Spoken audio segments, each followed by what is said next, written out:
Yo, what's up? It's bro Dini, Houston, Texas, producer, engineer, extraordinary, you know what I'm saying? We tapped in with MSP to get this shit started.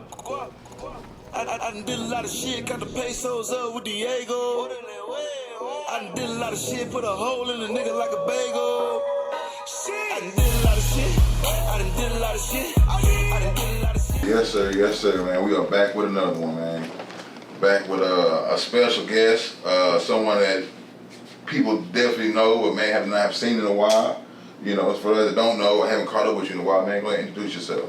Man, bro Dini the Genie, you know what I'm saying? That's what I was dubbed, you know what I'm saying? That's who I am, that's what it is. Bro Dini the Genie, huh? Yes, sir. Who gave you that name? Man, bro Dini actually come off my nickname, man, my childhood nickname. If you know me, you know my nickname as a child, you know what I'm saying? It went from being Booger Dini, which is, you know, kind of wild, but hey, you know, it's some hood shit, to my nigga Doobie Lean from the hood, man. He was like, man, I gotta call you something else, man. So he wound up calling me bro so much, and then that bro Dini it went together and it stuck, and shit, it was up from there. So what was it like for you growing up, or where did you grow up? Man, I'm from the south side of Houston, Texas, 610 and Scott. South Union is my hood, you know what I'm saying, born and raised. 3400 Lydia block, you know what I'm saying. It's, shit, if you know, you know. You know what I'm saying? I ain't gotta say too much about it. So what was it like for you growing up, for you personally, just on your end? I mean, I ain't gonna even sit there and say it was just really bad, but I'm from the hood. You know, it had its ups and downs, you know what I'm saying. My family was kind of, you know, on the dark side of things, you know what I'm saying. So, shit, that's kind of what I knew growing up. Shit, it kind of developed who I am to this, sort of to this day, you know what I'm saying, and like. Brothers and sisters? But I got two sisters. I'm the middle child. Okay. We kind of close in age, so it ain't, you know, too much of an age gap. All right. What high school you went to? I went to Jack Yates. I graduated from Jack Yates High School. I went to Madison as well, but I graduated from Jack Yates.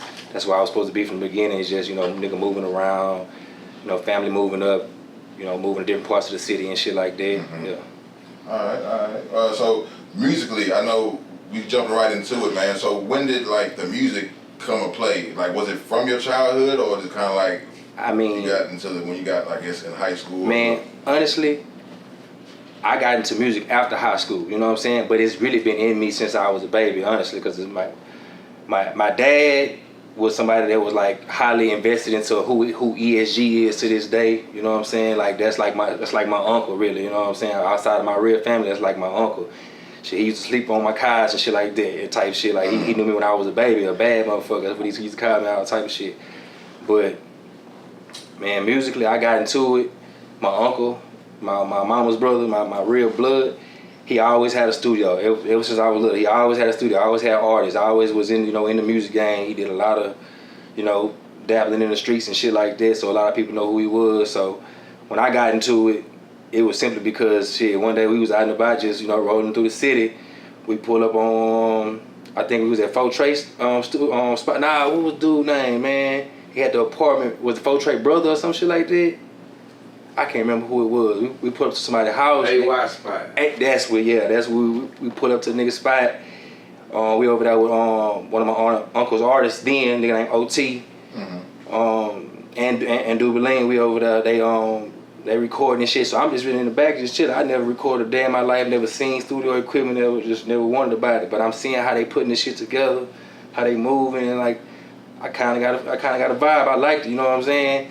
I could say maybe 3 or 4 months after that, I wound up running and finding a actual mixing board in my mom's closet that belonged to my uncle, 002, you know what I'm saying? If you know what it is, you know what I'm saying? So I wound up asking my uncle, man, what this do right here? And he wound up giving me the rundown of what it do and all type of shit. So I just wound up buying other things that go with it to try to get it to work. Got it working. I had a couple of my partners with me. And shit, I kind of started out rapping, you know what I'm saying, seeing what it was like rapping, but I was always the one mixing the songs, recording the songs, coming up with the ideas, you know what I'm saying, trying to, you know, put it all together. And after so long, I was like, man, the rapping ain't me, man. I don't care about that. So I was mainly an engineer from the beginning. So I was engineering for a little minute, me and my uncle wound up getting another lab together because he done ran through so many of them motherfuckers. That's what he was doing. We wound up getting one together. Boom, I catch a case. So I go to jail. I go to jail for like 11 months, shit like that, stay jail. Before we get that, do you think you were just gifted? You said you tried to rap and rap really wasn't for you, but you had like that, you could actually hear something and oh yeah, that's it, that's dope. I can honestly say that was part of my process of becoming it, because I used to always listen to like Bone Thugs and Harmony, Eminem, one of my favorite rappers,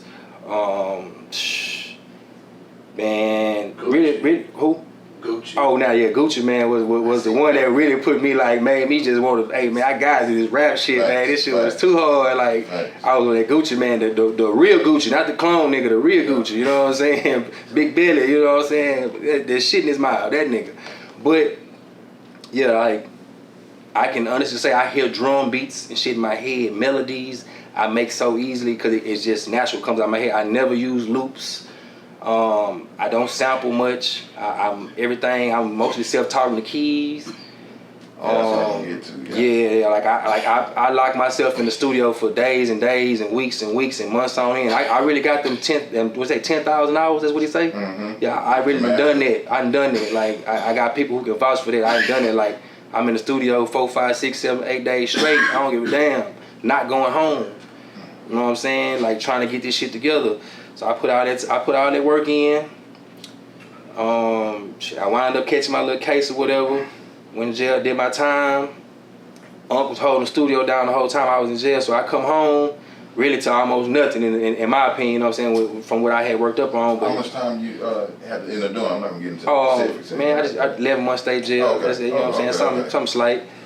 But when I was in jail though, I used to sit in my bunk reading lyrics, writing shit, and I was like, man, fuck this shit, man. When I come home, I'm finna start doing these beats. I'm finna start making beats when I come home, because the artists used to always come to the studio and ask me, man, you got no beats, you got no beats, no beats. And we never had no beats.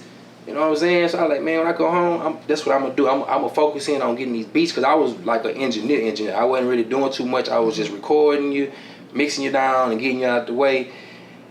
But you know, I know I needed some more to it to actually make myself go. So that's what enabled me to get out there more as a producer, because as the artist came to the studio, I ain't really have to sell you a beat, because guess what? I can sell you the studio time, and I can give you a beat, and that'll put me out there more. So over time, it developed my sound, and it started letting people understand who I was. What artists were you working with at that time? So they were coming through that you were kind of like shooting your pitch to, or okay. So obviously I was working with Fetty Fam, you know what I'm saying, which is, you know, family, you know what I'm saying, in-house artists, you know what I'm saying, OT, Scooby, Doobie Lane, you know, what's up, Doobie, Kendu, Zay Diddy, man, who else who else OT. I said OT already. Who that's the main one, but who else, man? Yeah, man, it was a lot of people I worked with in the beginning. Bacon grease? South Union D. oh yeah, Big D, what's up, bitch? Yeah, Big D. You know what I'm saying? I'm basically working with niggas from the hood. You know what I'm saying? Okay.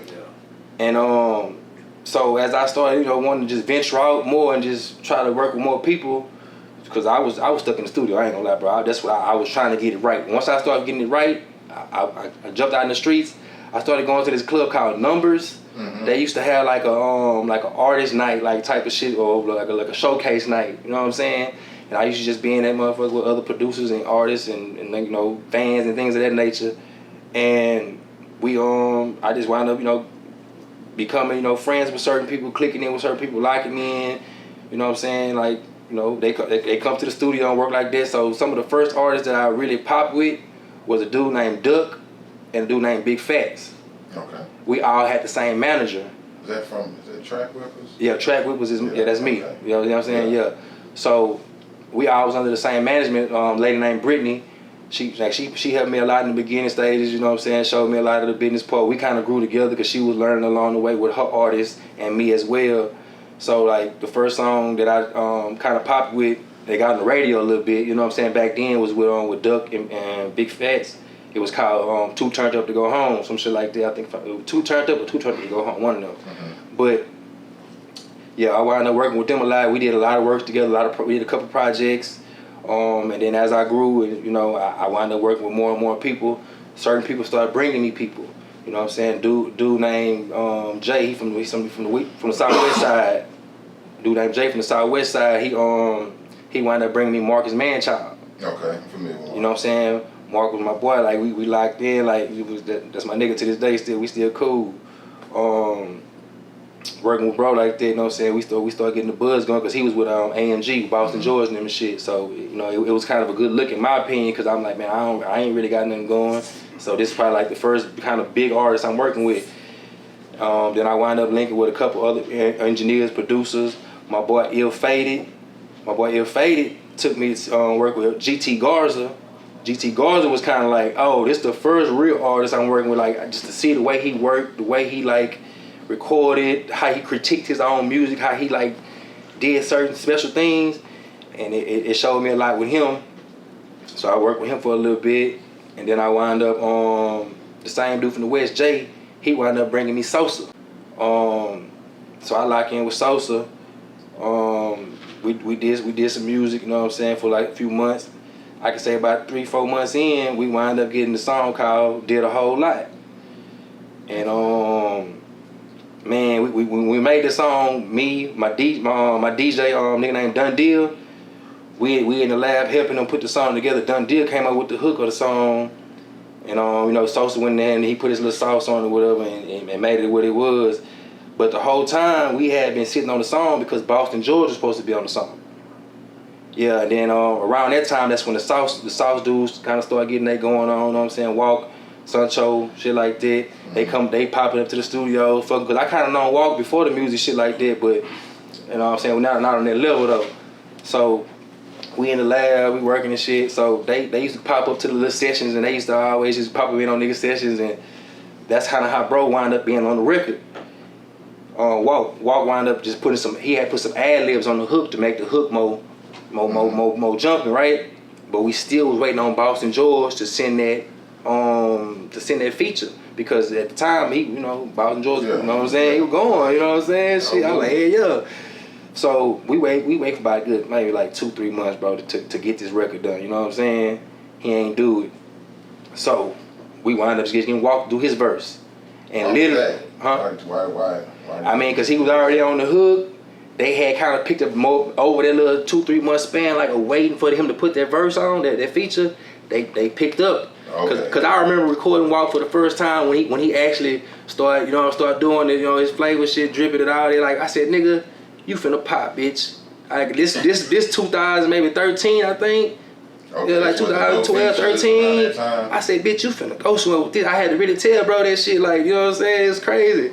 So I'm telling Sosa, I'm like, man, put this nigga on the song, bro. I'm telling you, man, put this nigga on the song, bro. And man, the whole time, Sosa really ain't want to put the nigga on the song because shit, he like, man, on some street shit, you know what I'm saying? Like, bro, me and bro, we used to beef shit like that, you know what I'm saying? Politics. Yeah, so he ain't never want to put the nigga on. I was like, bro, fuck all that. Nigga, this business now. Watch this shit. Put him on the song, bro. Shit, and it went where it went with that, you know what I'm saying? Walk record his verse one night. Michael Ortiz literally shot the video, I think either the next day or he was in the studio with us, nigga, and really was like trying to put together a treatment like right then and there, you know, and it happened so fast. Man, the only thing I kind of regret about the whole situation is that I did not go to the video shoot, man. That's like one of my biggest regrets when it came to that time period, man. Me not going to that one video shoot. Out of anything I could have done during that time, nigga, I should have went to that video shoot. I should have been in that video. But is that because you were locked in? You were in the studio locked man, in? that's man. If anybody who knew me back then, they know how I was, man. I just would never want to leave my shit because I mean this motherfucker trying to get it. I'm trying to make something out of nothing, honestly. That's what music is. You creating it from literally this to trying to make it this. So, man, that was on my that was on me though. You know what I'm saying? So that's probably one of my biggest regrets when it come to it. You know what I'm saying? But hey, it worked out how it did. It took me where it took me to. It took them where it took them niggas to too as well. You know what I'm saying? But after that, me and bro really kind of locked in on some shit, and I had done a lot of work for bro, like a lot of work. Trapped Out 2, I was on most, like I produced probably more than half that album, but I recorded everything. I mixed mostly everything on it. What can I say, man? I did a lot of work for them. You know what I'm saying? Yeah. It's just to put people in position. So as I learned the business like that, that's what helped me help other artists that came to me along the way after that. So I wound up working with damn near everybody in the city. You know what I'm saying? Like niggas like Dope Beezy. Dope Beezy got me my the first record I ever got with Bun B. You know what I'm saying? So I got Bun B on the track with Dope Beezy. I wound up working with Zero. I did a record with Zero and BG on the song. Okay. Man, what else? The list can go on and on and on. The only people I haven't really worked with, man, is Slim Thug, Power Wall, and Lil Kiki. You know what I'm saying? Probably. And Comedian, I don't do nothing, but you know what I'm saying? Yeah. Out of those guys, who was the hardest, artist to work with? Man. If you want to say hardest or this difficult. Man, the hardest artist I ever worked with is way after them. Way after them. We'll get to that, and then I'll bring it back. The hardest, like, you talking about like hardest, like to like actually work with them or create the music? Create shit. I mean, I'll let you know after when we get down the line. I'll let you know who that was, man. So you work with how was it? Okay, you work with him, put out numerous of different projects with him. I know I see you did stuff with Rizzo. Yeah. The whole JP, everything. Anybody at TSF, I done got 2016, 15s, 17s, and all that. I did the Off the Splash song. I got it off the Splash. I did that song. I did the coming out type of song. Yeah, I did man. What else I did what else I did Scorch? Nervous. Yeah, a lot of the Microwave Store songs. I did all of them. I did them. You did that song that what song come out with him and Young Dolph? Nah, man. Nah, I ain't gonna lie, bro. Man, he held his. I don't want to just speak negatively, but he held his nuts on me when it came to the features, bro. When it came to like the big names, bro, he kind of held his nuts on me. I did get the Wiz feature though that never came out. I did get the Wiz feature. I heard the record, had it. It just never came out. I don't know what happened, but it was a cool record. But you know, no time go on, shit change, shit happen. You know, it's what it is. You That's know, the other side. Yeah, exactly. Yeah, like I got crazy features from people that never came out. I'm talking about I didn't work with Waka Flocka, with him in the lab in Atlanta. So like I didn't work with quite a few people. Even when I used to go to Atlanta, I wound up working with getting linked in with Drummer Boy, and R.I.P. to his brother. What's bro name? Insane Wayne. I did a lot of work with Insane Wayne. Even when he came out here to Houston, Texas, he pulled up to my lab. We did work. I got beats with Insane Wayne. It's crazy. Like that man was cold. If you don't know who Insane Wayne is, go look it up. Who else, man? Before I got to where I got to in LA, yeah, it was quite a few people I worked with. And so you stayed out. So you never migrated as far as moving transitions nowhere else. You pretty much just stayed in Houston and was just working with other artists, like traveling like a week or so, or just. I was traveling like that, and I wasn't. Yeah, I was in the beginning. I leave for like maybe 3-4 days, but then I learned, man, that shit ain't enough time, bro. You got to go out here. So certain places, sometimes I go for like a month. I was gone sometimes. Like when things got to really rolling for me, and I was able to be gone, and you know what I'm saying, things can be held down better back home. Yeah, I was gone for like 3-4 weeks, a month and a half, you know what I'm saying? And until I went to LA, and then that's when I kind of was gone for like months on end sometimes, then I come home and then go back and forth like that, you know. And in those places, did you get any like mentorship from other engineers or other people like, hey, come fuck with me, let me show you a little one too, or it was just like, hey, you on your own, man. You gotta figure it out. It was on my own. Honestly, I was on my own. Like I developed some relationships with certain engineers, but we never worked on some, like you mentoring me or you helping me. Like, nah, we just really worked together. We vibe with each other. We seen like we bounced ideas off each other. That type of stuff. It's never, my mentorship process never really happened, and that kind of I believe that kind of held me back too, because I never had nobody that was over me that showed me this stuff. Like I'm self-taught, like on a lot of things, like Man, I'll be in my studio with one screen right here, the other screen right here, and I got YouTube up right here, and I got my Pro Tools open right here, and I'm doing it. I'm learning. You know what I'm saying, back and forth, back and forth. I'm doing this, trying different things, bouncing the song down, running to the car, listen to it, boom, put it on the big speaker, listen to it. Man, let me scrap this, take everything out, remix it all over. Man, I'm talking about, I'll be on one song for about a week. You know what I'm saying? Maybe longer. It's just, you know, it depends on how I wanted to sound. So that's how I got better at actually making my own sound, because I never believed I sound like anybody else, and that's what drew certain people to me, because I always had my own sound. And you think that's what makes producers great? Exactly. You create your own sound. Kanye. Turn a song on, and damn near be like, oh yeah, that's so and so. That's Bro Dini shit. That's. And it got to that point where they can tell that, oh, this sound like some Bro Dini. Like even if I didn't have my tag on it, you can tell that I did that. I mean, in my opinion, because I used to always get that from people like, man, I know you made this. Man, it sounds like somebody stole your shit. Like, yeah, they did. You know what I'm saying? Like, I can really say that, because I done had certain producers come to the studio, say they, you know what I'm saying, they rocking with me or whatever, this and that, they want to fuck with me, they want to be part of their little team, shit like that. You know, but you really in that whole snake in me though. You watching me work. You know what I'm saying? You can steal the way I do this, but you can't steal this creativity though. At the end of the day, you know what I'm saying? You can't hear how I hear. I don't hear how you hear either. That shit trash. But you know what I'm saying? But I done had plenty of times with people that sat behind me and watch me, the way I engineer, the way I come up with my melodies, the way I do my drops, the way I do my chops, the way I do my the way I tell the artist, hey man, say it like this. Hey man, change this word to this word. You know what I'm saying? I really was a producer. I really am a producer. I was gonna get to that, man, because I think that's big in a lot of situations, man, where someone kind of like speaks up or like, hey man, look, you said that wrong, or look, you said that, but add this word in here to, you know, to give it, you know, whatever dynamics, whatever, you know, the sound that you're trying to give it to, how you're trying to portray the it always has to be sonically pleasing.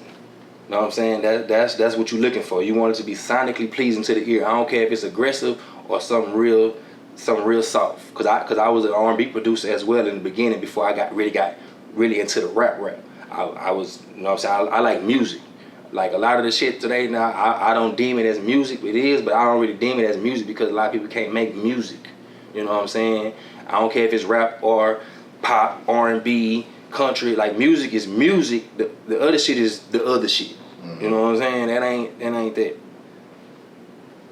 So I mean, artists now, you don't have any artists now that you kind of listen to, like they kind of out of the rare, I guess. Man, out of the. I honestly try to listen to everything, and I pick from it. You know what I'm saying? Certain things like, oh, I can hear that. Oh yeah, this finna go somewhere. You know what I'm saying? I use certain songs for certain things. If I'm in the gym or if I'm in the car, if I just want to feel a certain way to evoke a certain emotion, I know where to go. You know what I'm saying? I don't just have I don't listen to this. Like, nah, I listen to a wide variety of different things, and shit, I pick and choose what I like from it. You know what I'm saying? With the little elements I can find within the song or your whole catalog. I know who you are. Give me two of the current artists that you guys in your rotation. Man, honestly, bro, I never have a rotation. Man, my favorite artist, just hands down, outside of this the super famous ass shit, just on some, if you from your city, zero. So when I got to work with Robo, that shit was like damn near a dream come true for me. You know what I'm saying? And then the way he put together music and do shit, man. If you ain't ever been in the lab with him, which most of y'all have not, cause he don't really work around people like that, you will see like, man, this nigga, what the fuck? You know what I'm saying? Like, how the hell you do that? You know what I'm saying? Like, man, I done worked with some crazy artists, but the way this man work, it's really work. It ain't just I'm in here just laying some shit down and just saying it. Like, nah, man, he put that shit together well. You know what I'm saying? Like, he probably don't make nothing too right now that's with right now. Mm-hmm. But if you go like some of the older shit, like the real road, that shit back, like, you know what I'm saying, that we fell in love with, that I did at least, you know what I'm saying? That man, he put that shit together well, in my opinion.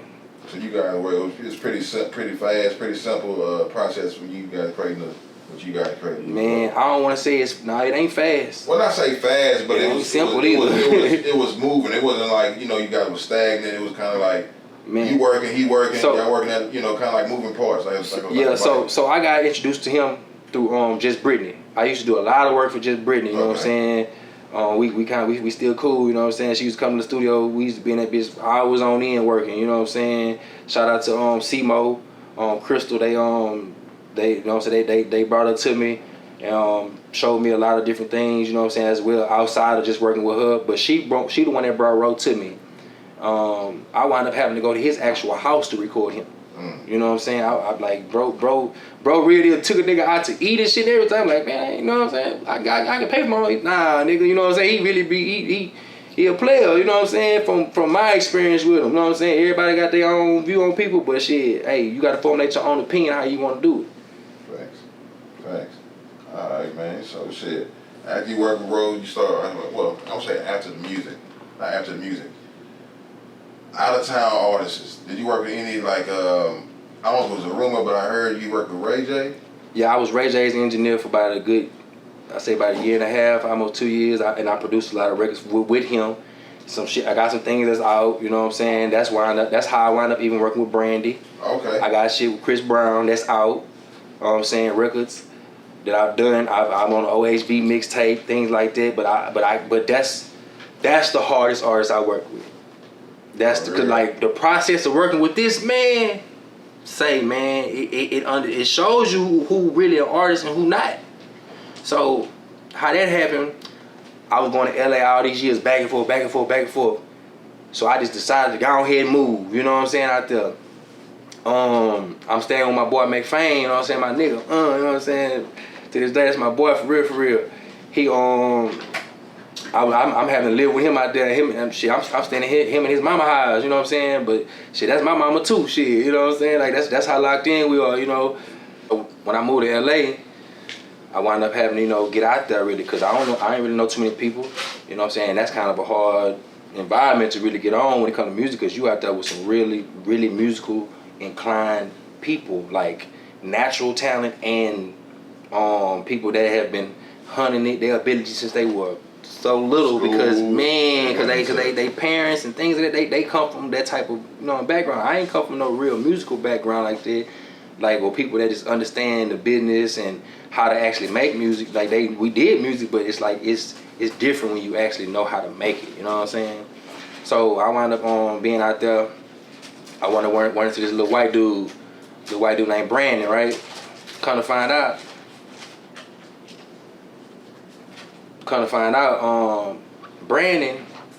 Brandon's mom and dad is the creators of Rugrats. Yeah, like the actual Tommy Pickles, the baby is based off of him. The white boy, but he was a producer for Dr. Dre Camp. He used to be under Dr. Dre Camp and shit like that. Crazy situation. I was like, how the fuck, I know what I'm saying? Like, it was crazy though. So we used to go to the actual Rugrats recording studios where they did all the voiceovers and everything. We used to make beats and they shit and all type of shit like that. That was a crazy experience. So I worked with bro for maybe like 2-3 weeks. He wound up taking me to Ray, because Ray needed an engineer. Because he liked how I move on. I was really fast. Like, I'm... Anybody that work with me, they tell me sometimes, man, you move too fast. Like, nah, you move too slow. You need to go. You got to pop. This is what I learned from working with Ray. That old moving slow. Hold on. Nah, you don't have time for that. You don't have no. When it comes to working with certain artists, you have no time for that. Oh, let me fix this rhythm. You lost that? Oh man, you're fired. I've seen it happen too many times. You misplaced something, you fired. You know what I'm saying? So that's what made him like the hardest artist to ever work with. 72-hour sessions. I probably got 4 hours sleep. Damn. Yeah, this nigga here book out the whole studio. The studio Michael Jackson had recorded man, what song he recorded in this studio? I forgot what song it was. Man, it was one of his biggest songs he recorded in the studio though, right? Man, he booked the whole studio out. So it's an A, B, and C room in that motherfucker. We rotating between rooms different days and shit, cause he just be everywhere.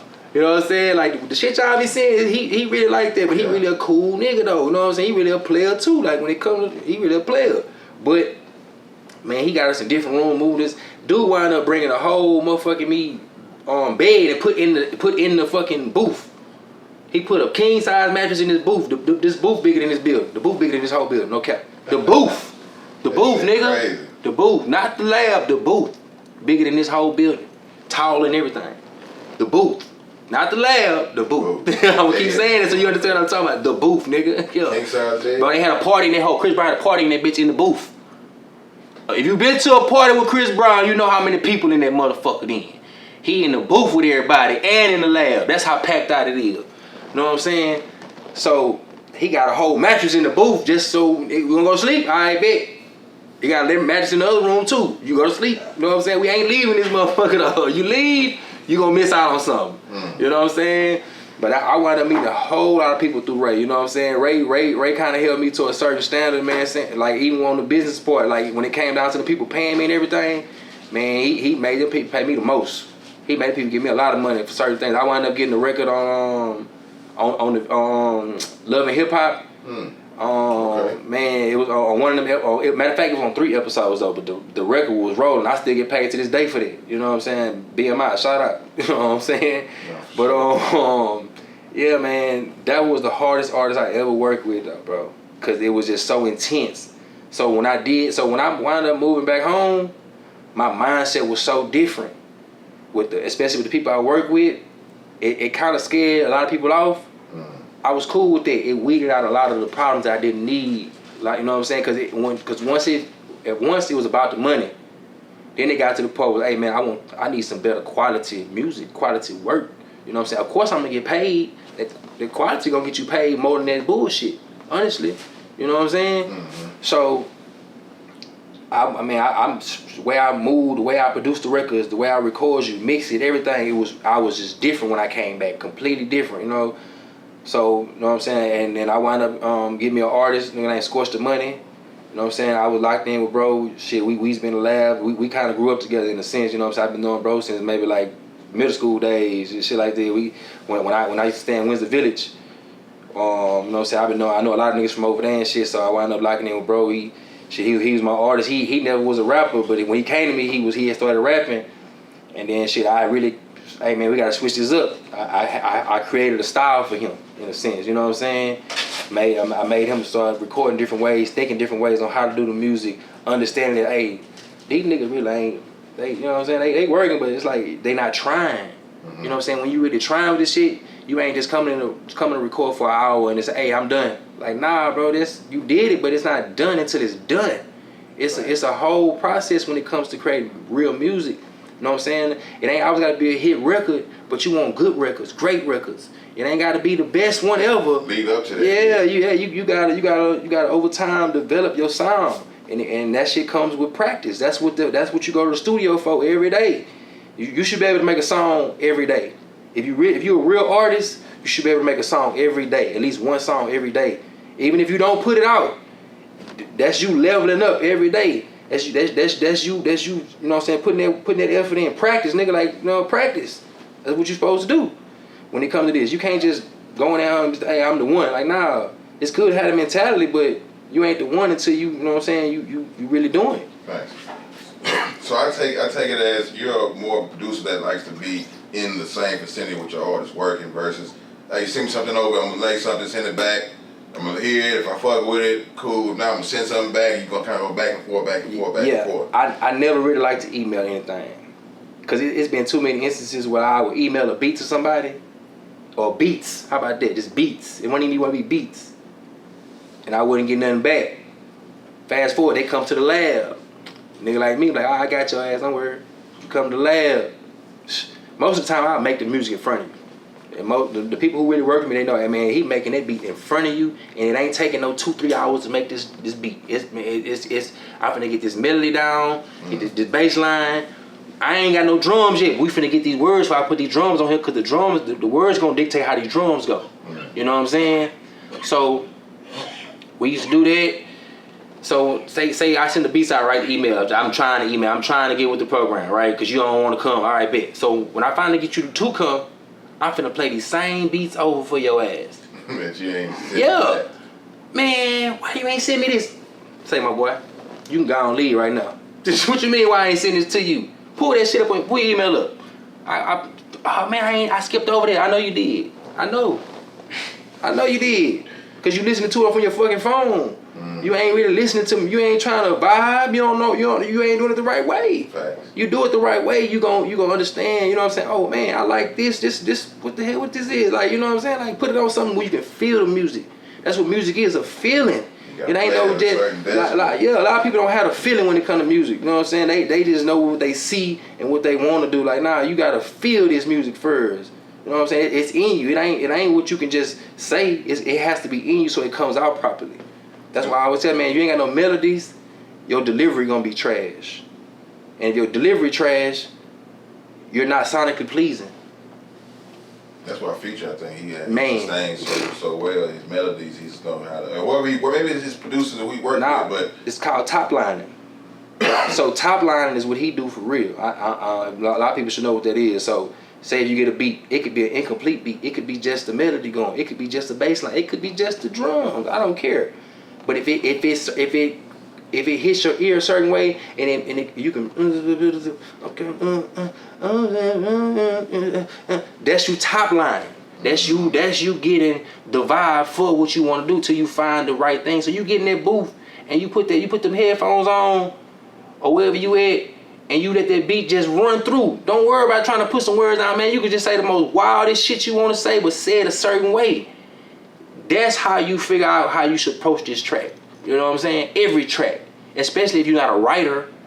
But then, even if then, you lay that top line, you come out, and then you write to that top line. You find them pieces of that top line you want, and as a producer or engineer, hey, I'm finna loop this one little part for you, and we finna go off that little 8-bar loop, 4-bar, 16, whatever, 12, whatever it is, that little loop we created, or however I actually track this out to map it to be something. That's how we gonna actually create this record. That's really how you make music, cause you ain't writing stuff and just, oh yeah, that's hard. Like, nah, it's supposed to change over time. That's just supposed to develop. Like as you keep going, like certain words supposed to go in and then come out. That's just what it is. I agree. I think and I think nowadays the music now you don't really get a lot of that. It's just like turn the beat on, let me just go ahead and that's why I'm just sounding the same every time. It doesn't really stick with you. But that's where writers come in at. It's cool to have a writer, man. It's cool to have somebody in there helping you. Not what they say. Because they losers. Yeah, the real winners got writers, bro. I don't care what they's telling you, bro. The real winners got writers, bro. And then once you on, like you up like that, you honestly don't have that type of time to even be making records all day like that and trying to think of stuff like that. That's why they have writing camps. That's why you get placements. Producers know what placements are. That's why producers don't be on damn, you got a writer now. A real producer gonna be like, man, you probably need a writer, bro. Gonna tell you that you need that. You know what I'm saying? Because you gonna start sounding the same eventually. Yeah, you gonna pop with what you popped with, but you only got so long before a nigga be like the baby. And when he popped, he was popping. He had his sound going. But after a while, niggas like, man, I'm getting tired of hearing that shit. Man, I'm getting tired. Niggas was saying that shit. Niggas was like, bro, man, you come with something different. Then he come with different shit. You know what I'm saying? Having a writer don't mean, hey, I'm writing this whole record for you. Having a writer could simply mean, hey, man, I'm helping you with certain bars. Hey, I got a hook for you. The hook is gonna make you create your own verse. You know what I'm saying? Like, man, they've been having writers forever, man. Since, man, bro, some of the biggest records in history have been made by writers and not the artists themselves, man. Yeah. You know what I'm saying? Michael Jackson had writers. You know what I'm saying? Like, Drake, we know he got writers. We know he's nowhere in hell Drake can keep changing his style up like that and it's successful like that every time. Got writers. Bro, Kendrick Lamar got writers for certain records too, man. I'm saying since we on that topic right now, everybody has had a writer or has writers to this day, bro. It's okay. That's part of the business. Now, if you don't want to be part of the business, keep doing what you're doing. It's cool. You're going to be doing what you're doing. That's it. Stuck in the same spot. Exactly. So, Houston, musically, like, I guess as a whole, why do you think it's so hard or we struggle to get to the mainstream or get over the top? Because Texas is always behind. Texas is always behind on everything. Music, fashion, technology. We're always the last to really get with the program on a lot of things, you know what I'm saying? But they love us out here though. Everywhere I go, man, they hear me talk. Man, where you from, man? Man, look, man, I'm a real Houston nigga. That's why I sound like this. I don't sound like nothing else. I sound like a real H-Town nigga. You know what I'm saying? That's why they don't understand where we from. Like, cause a lot of niggas from here, they transplants and they don't really sound like how we sound. And they don't really run into too many niggas, you know what I'm saying, that sound like me, because they not in this, you know, in the same shit that I mean. You know what I'm saying? Like, I want to go to where my people live. You know what I'm saying? I ain't trying to be around too many people that's different most of the time because they be weird in my opinion. Because I had a lot of weird experiences with motherfuckers, especially from LA, bro. It's weird out there. You know what I'm saying? It's what it is. You know what I'm saying? But it's worth you doing it's worth you venturing out there to, you know what I'm saying, meet people and shit like that. But you all understand what I'm saying when you actually do it. You know what I'm saying? It's a lot of weird shit when it comes to this music shit, man. It's a lot of weird shit. Let me look off topic on the music side, but it's still with LA. Yeah. LA women or Houston women. You're not married, right? No, I ain't married. Okay, I don't want to get you in trouble, but man, Houston women or LA women. Man, I like women, period. I don't care, man. Women gonna be women wherever you go. You know what I'm saying?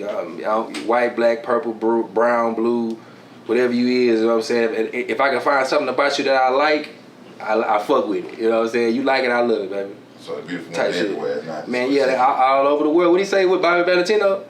They all over the man, everywhere, man. Like, you'll be surprised. LA tacos or Houston tacos?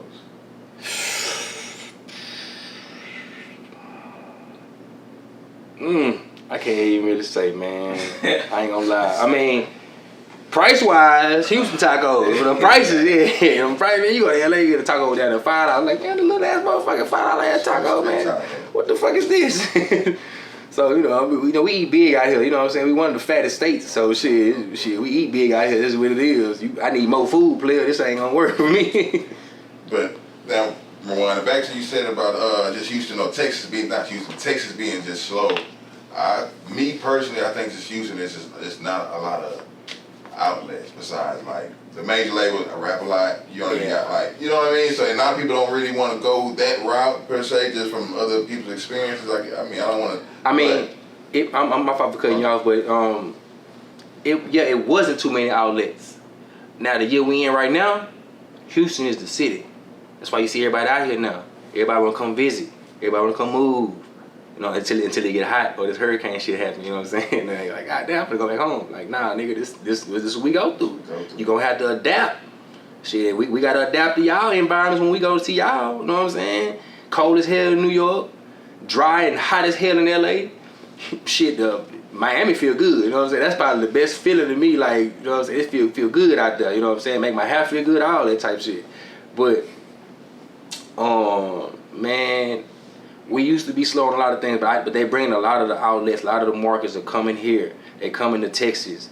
Texas is growing. If you see the city growing, you see a lot of shit getting built. This traffic is worse than LA traffic. I'm talking about worse than LA traffic. If you've been to LA, you know how bad that traffic is out there. This shit is horrible compared to LA. I don't even like driving between 2 and about 7. I go sit in the house if I got to. Between them time periods, man, it's bad out here right now. It's bad, and it's not even because of the construction. It's more so just it's a large influx of new people that have moved into the city. We got over 1 million new people that live here now. That's a lot of people. You know what I'm saying? So I like the way they changing the way the city look on the inner city, like the new style houses, and like, you know what I'm saying, they made it to where you can put more people in the area and be closer together, and you know, and it doesn't look so rural and open. You know what I'm saying? It looks more like a city now. Yeah. That's what separates us from Dallas, man. Exactly. Dallas country. Man, country to the motherfucker. Boy, and it's hot for no reason. Like cement and shit out there all the time. Am I tripping? I've been to Dallas maybe twice in my life. The second time I said I'd never come back. I'm sorry, y'all, but I can't do it. Give me your top 5 over. I know you said something about Roe being your number 1. Mm-hmm. So give me 4 more. No. Mount Rushmore is what, 4? Yeah, give me 3 more.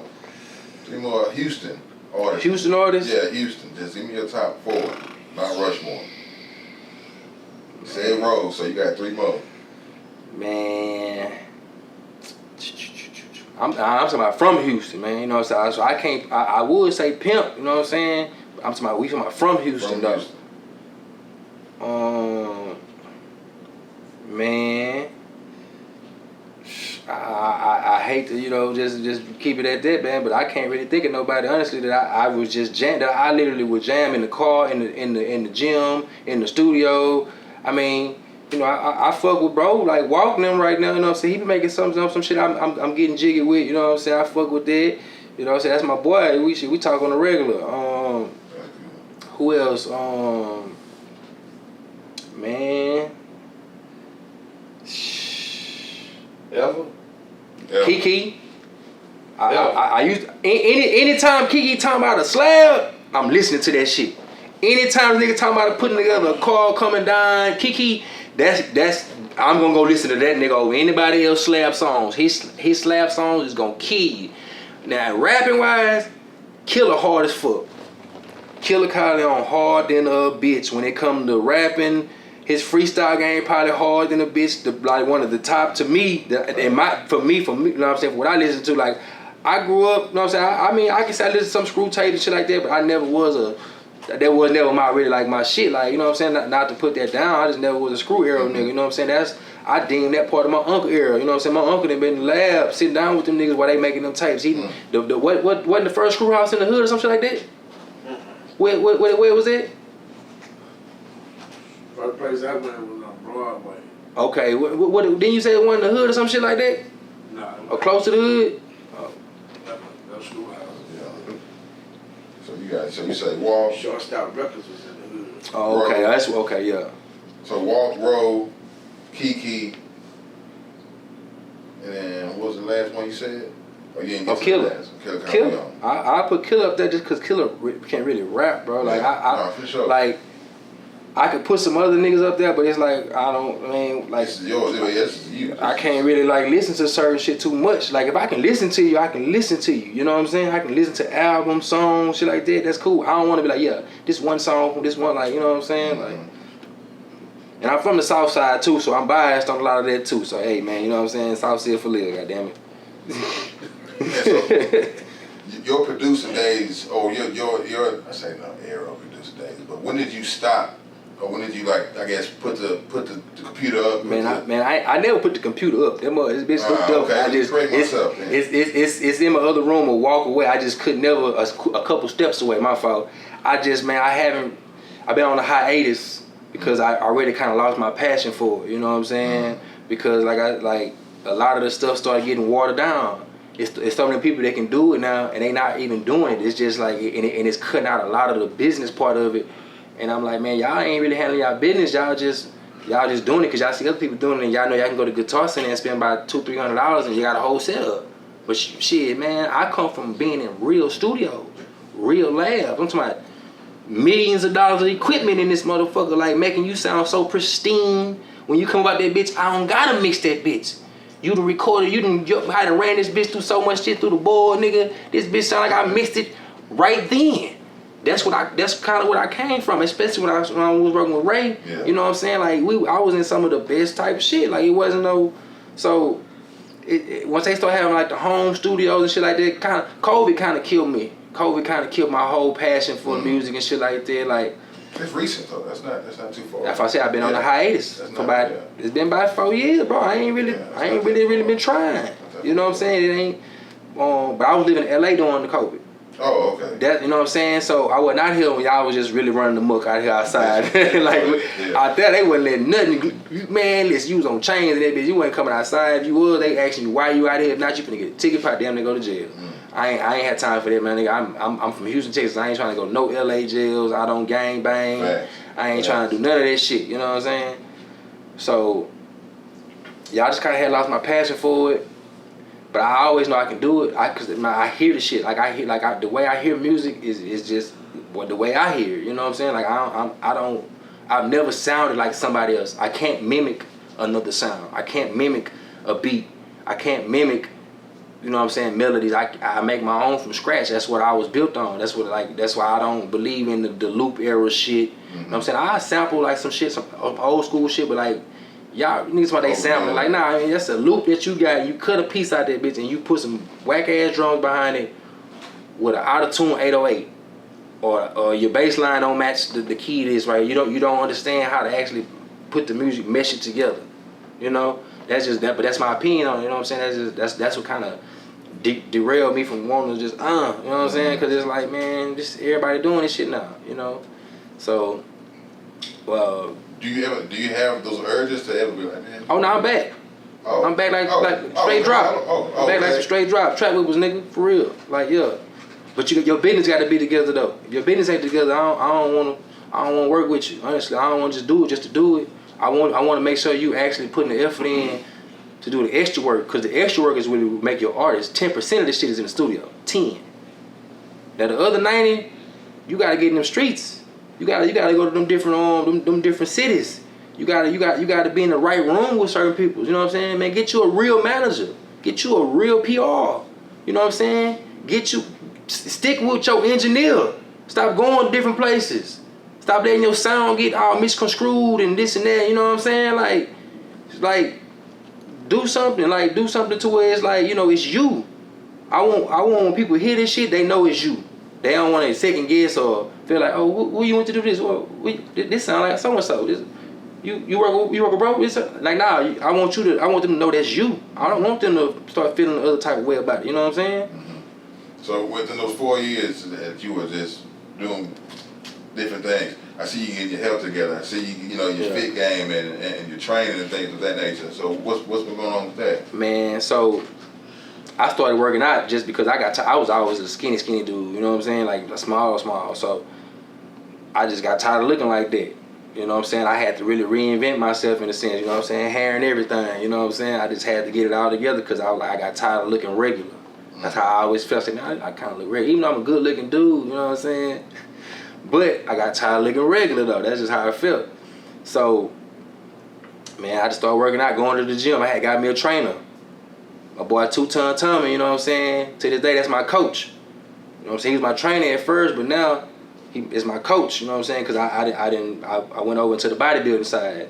But in the beginning, like I was just working out, going to the gym every day, eating, gaining weight, putting it on, you know what I'm saying? Building my muscles up, just looking different, changing my whole, the working out changed my whole mental. How I think about things, patience, things of that nature. Because it takes time to grow muscle. You can't just, it ain't gonna happen, you know what I'm saying, like that fast. I don't care if you're trying to gain weight or lose weight. It take time. It might, man, I ain't start looking like something to probably like maybe, I can say 2.5, 3 years into me actually working out. That's when I started looking like something. You know what I'm saying? Even though I was a little nigga coming up, you would think that it'd look automatic. Nah, it ain't no automatic. You gotta go through a skinny fat phase. You gotta go through a phase of being too big. You gotta cut that down, put it back on, cut it again. It's real signs behind, you know what I'm saying, your body changing, you know what I'm saying? You can't just think that it's gonna happen because you going to the gym. What you doing outside of the gym? You know what I'm saying? That's the real. Like, anything that's like, hey, with music, the lab is the lab, the gym is the gym. What you doing outside of that is what's really gonna change you. What percentage is the gym? What 10. percentage is 10. Gym is 10%. That's just the fun part. 10%. Your diet and recovery is the major things when it comes to you changing your body. You don't even gotta go to the gym. You can just change your diet. Go outside and walk. You ain't gotta do nothing crazy. You ain't gotta exert no real energy. You exert that energy and having that resistance training, it just speed up the process though. But you just change your diet and go outside and just walk and just, you know, just chill. Make sure you eat right. You gotta eat. You actually have to eat more often. You can't just eat one meal a day and think you finna lose weight. Like, nah, you gonna be sad. Your body gonna be, it's not gonna ever change. And when it do change, it's not gonna look good. You know what I'm saying? Because you really depriving yourself of nutrients that you burning up by just even breathing. You burn calories walking, talking, sleeping. Sleeping, you burn the most calories. To keep you sleep, your body burns so much calories to keep you down. You know what I'm saying? We sleeping what, 5, 6, 7, 8 hours. You think you burn less calories than working out? Like, nah, you burning way more to sleep. That's why when you wake up, you might be hungry as hell because your body done burnt up everything in your body. But yeah, I started working out, started getting bigger. Man, I didn't want to become a trainer, honestly. Like, I just fell into it. Like, my first client was actually my little sister. You know what I'm saying? She seen me working out, and she had my nephew, so she wanted to get rid of her baby fat. She wanted to get rid of all that. And we did that, you know what I'm saying? It took a little time, but hey, man, like I said, you can't do this overnight, you know what I'm saying? But she was my first client, and I changed her body, and then after that, it's been up ever since. Like, I just been, you know, working out, doing it. I did my first bodybuilding show last year, came in first place, qualified for a national show, you know. That was quite an experience too. That was like it taught me a lot about it, like myself as well, because you go through a real mental phase with that bodybuilding shit. Like, you go, because you got to be real strict on your diet, your sleep, your cardio, your man, the way you living. Like, man, I was going to sleep at 8, 9 o'clock at night. having to get up at 3, 4 in the morning to go just walk on the treadmill, do some pull-ups, push-ups, you know what I'm saying? Go home, eat, go back to sleep, get back up, go train my clients. Then I gotta train myself. Like it's a whole mental building situation, not just muscle building. It's a mental building too. Trust me, it was rough, but in the end, me winning, it put me in like a yeah, man, my mindset is real different when it comes to this shit now. You know what I'm saying? Like even with the music now, the way I'm back, my whole process with that is different. So, man. So, I mean, eating clean, working out, am I right? Or is it I mean, your diet is part of your regimen too, yeah, right? my diet is real strict. Everybody that know me, family, they know if I'm coming to any functions or anything like that, you gotta have, I only eat chicken and turkey. No red meat, no pork. I just found out I got like some type of stomach problem, so it's a lot of different things I can't even eat because it's taking me out. It's doing me dirty. You know what I'm saying? So red meat was part of that, or red meat was just something that you read up on? Like, man, honestly, my body, no. My body does not operate well with red meat. It does not break it down fast enough. Okay. Yeah. You know what I'm saying? It doesn't settle right with my stomach. And me having the problems that I have with my stomach is, I gotta eat things that my body can burn up quickly and absorb.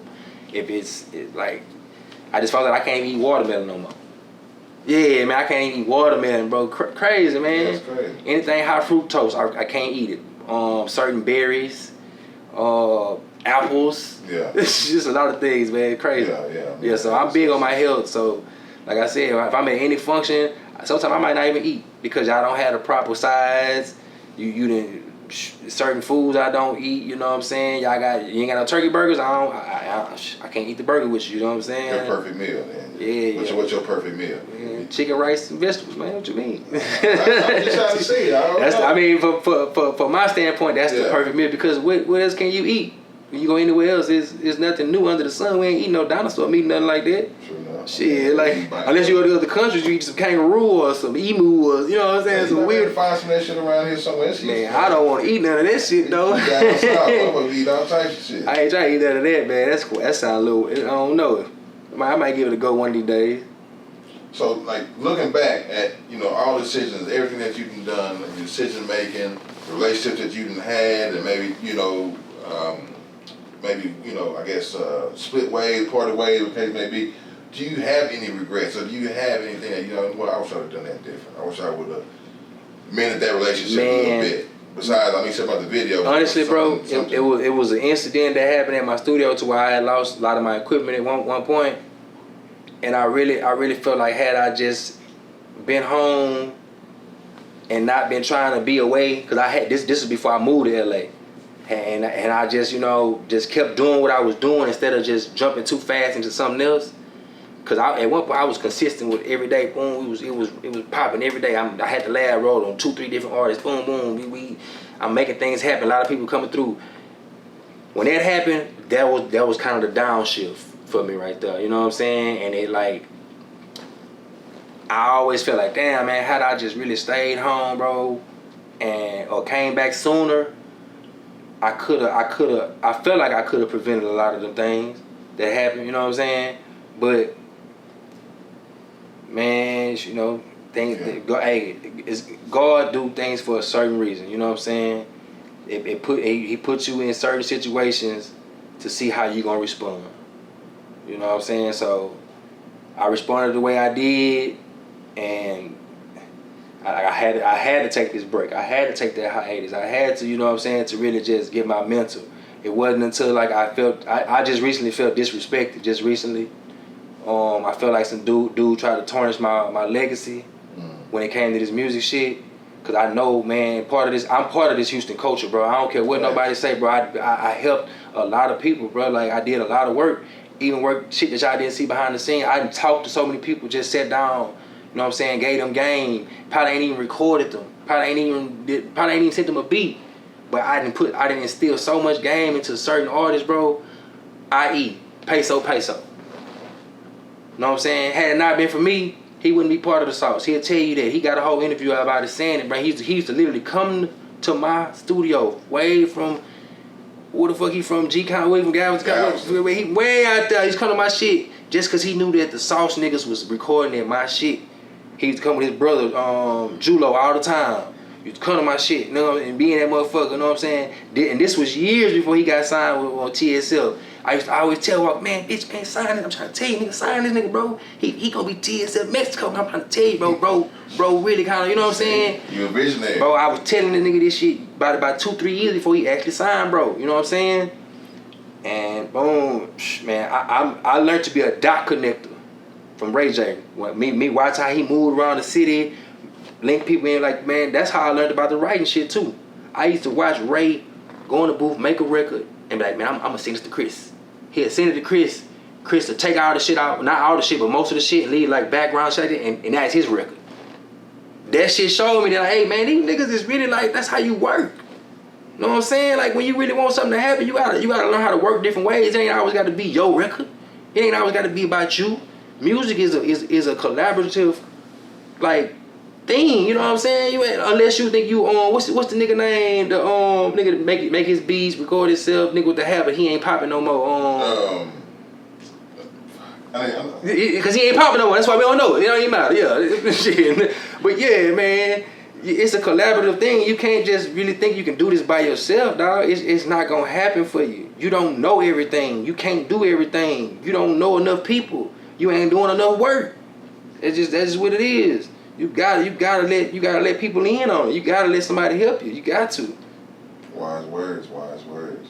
You hear that, man? Let somebody help you, man. Yes, you can't do it sir. by yourself. You know, there's some moving parts in this shit, man. But my boy, bro, Dini is back. He just stated it here on MSP first and foremost before you hear anywhere else. From my understanding. Yeah, and I had to come to get Unc this exclusive. You know what I'm saying? Shit, man. You know, shout out Maine. You know what I'm saying? You know, man, DBG.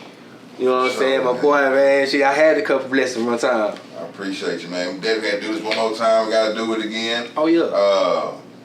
Anything you might want to say to the camera one time before you get up off this motherfucker, man? Be ready for this shit. For sure. Appreciate you, G. All right.